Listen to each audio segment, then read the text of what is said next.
Bumblebee Super Radio. Hi, I am Kyle Bennett M. Plata. I am 9 years old from grade 2 Acacia.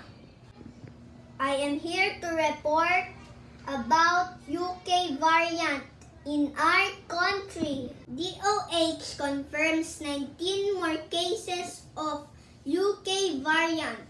19 more cases of B117 or the United Kingdom variant of COVID-19. One of them, a 10-year-old boy in the Davao region, have been detected in the country.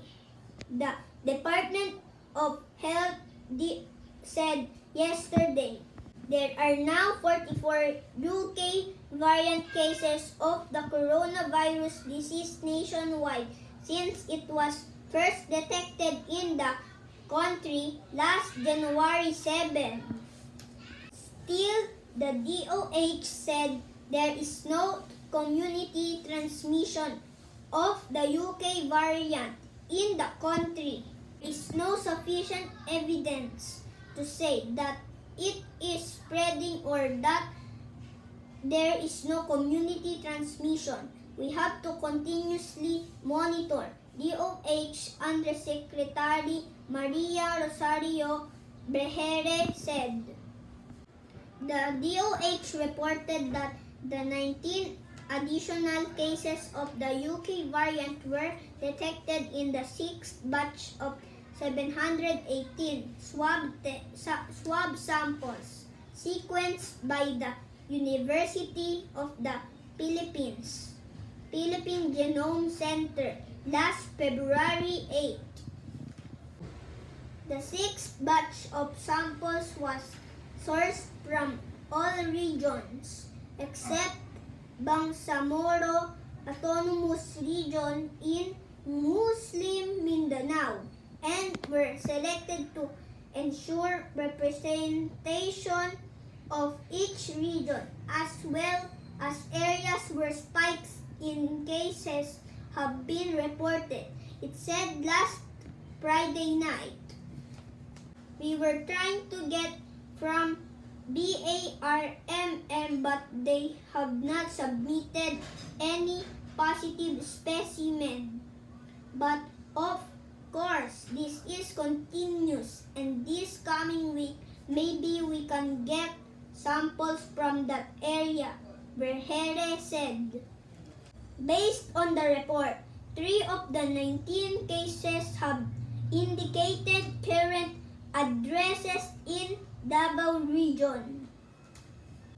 They are a 10-year-old boy, a 54-year-old female, and a 33-year-old male. All of them currently do not have any known link to one another and have exhibited mild symptoms. 2 other cases declared their residence as Calabarzon, Cavite, Laguna, Batangas, Rizal, and Quezon or Region 4A. One is a recovered 20-year-old female who was swabbed last December 22 and has unknown exposure. The other case is a 76-year-old female with exposure to a positive case last January 21 and is currently experiencing mild symptoms, the DOH said. 8 are returning overseas Filipinos who were tested at different ROF catchment laboratories. The 4 males and 4 females are aged between 28 and 53.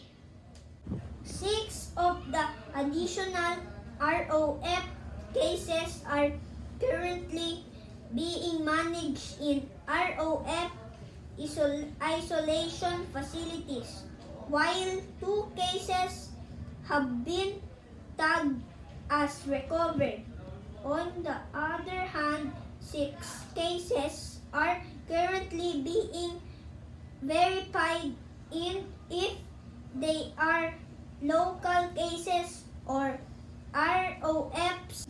Case investigation and contact tracing have been initiated to verify reported information and trace possible sources of infection, the DOH said.